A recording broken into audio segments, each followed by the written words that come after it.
The best martial arts are subjective. It depends on how you look at the martial art, how pressure tested it is, right?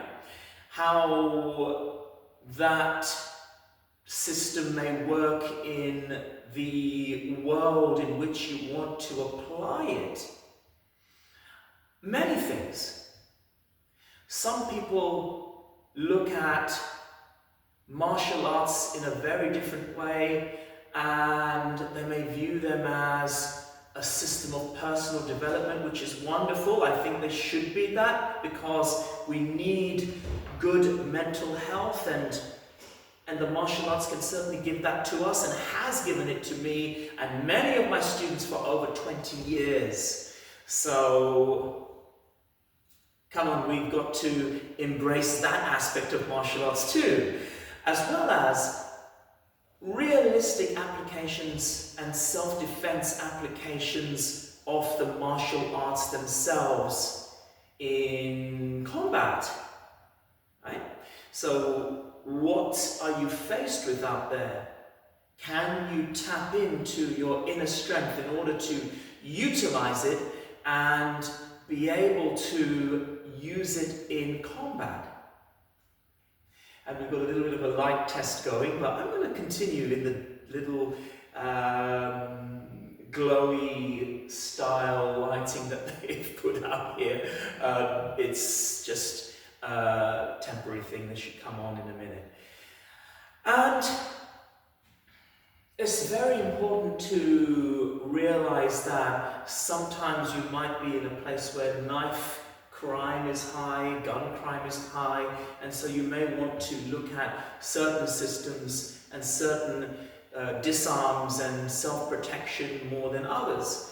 And so with something like gun defense, yes, of course, if someone is standing where you are and they try to launch a bullet at me, then it's going to be very difficult for me to do anything at all.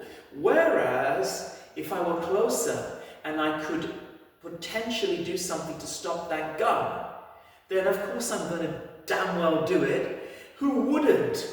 Gun defense doesn't work. Well, what do? Just stand there and get shot? You can. It's your choice. But for me, or for, I think, the vast majority of people who have a basic survival mechanism, you've got to try something.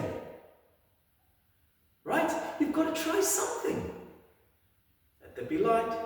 And, you know, I'm just trying to make fun of this situation, because people who say gun defense doesn't work, well, of course, it can work. It's just that you don't want to work on it. And it also depends on the situation, right? Maybe self-defense doesn't work. Maybe boxing, maybe Brazilian Jiu-Jitsu doesn't work against 1,000 people who have grabbed you and punching and kicking the living daylights out of you. So you can say that about anything. It doesn't work. But what exactly do you mean by that? Doesn't work is an empty statement. In what context are you talking about? Right? Boxing doesn't work. Kendo doesn't work. Well, it depends on what context. You give a Kendo person an umbrella, they can be a very, very, very powerful adversary. Or they can even use their forearms, to strike someone in the very same way as they would use their kendo stick. I've never done kendo, but I'm just assuming, right? So I hope you enjoyed this video, and let me know, hit the like button, share it with your friends, and get the word out about this channel. And I look forward to seeing you in the next video.